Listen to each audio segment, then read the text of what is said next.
صلی اللہ علیہ وسلم کے بازو مبارک وسیع اور گوشت سے بھرے ہوئے تھے، یعنی جو بازو مبارک تھے وہ گوشت سے بھی بھرے ہوئے تھے اور وسیع تھے۔ آپ صلی اللہ علیہ وسلم کا دست مبارک وہ برف سے زیادہ ٹھنڈا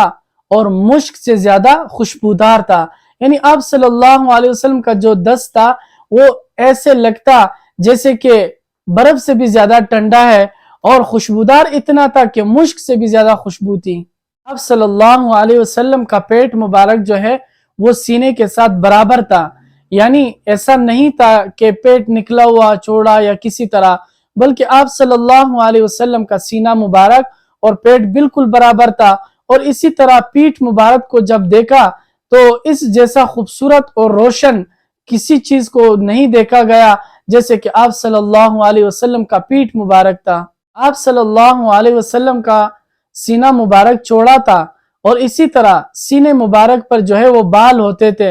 اور اسی طرح آپ صلی اللہ علیہ وسلم کے سینے مبارک اور ناف کے درمیان یہاں ایک باریک سی لکیر بھی تھی۔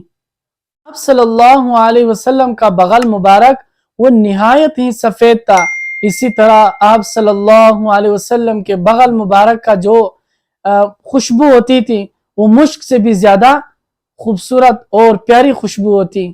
آپ صلی اللہ علیہ وسلم کے پلکیں جو ہے وہ گنی تھی، اور اسی طرح جب آپ صلی اللہ علیہ وسلم پریشان ہوتے، غمگین ہوتے، تو وہ اپنی داڑھی کو پکڑ لیا کرتے تھے۔ اسی طرح اس کے علاوہ آپ صلی اللہ علیہ وسلم داڑھی کو پکڑنے کا عادت نہیں تھا، بلکہ جب کبھی غمگین ہوتے، غم میں ہوتے، یا کوئی غمگین واقعہ ہوتا، پھر آپ صلی اللہ علیہ وسلم اپنی داڑھی مبارک کو پکڑ لیتے تھے۔ آپ صلی اللہ علیہ وسلم کی ناک اونچی تھی، اور اسی طرح آپ صلی اللہ علیہ وسلم کی ناک وہ باریک تھی جو کہ نمایاں نظر آتی تھی۔ ایک کنواں تھا، آپ صلی اللہ علیہ وسلم نے اس میں اپنا لعاب مبارک ڈالا یعنی توکا، تو پھر پورے مدینے میں ایسا کوئی شیرین کنواں نہیں تھا، یعنی ایک واحد کنواں تھا کہ جس کا پانی جو ہے وہ بہت زیادہ میٹھا اور شیرین ہوتا تھا، یعنی پورے مدینے میں اس جیسا پانی اور اس جیسا کنواں پھر کہیں نہیں تھا۔ آپ صلی اللہ علیہ وسلم کے رخسار مبارک نرم اور سفید تھے۔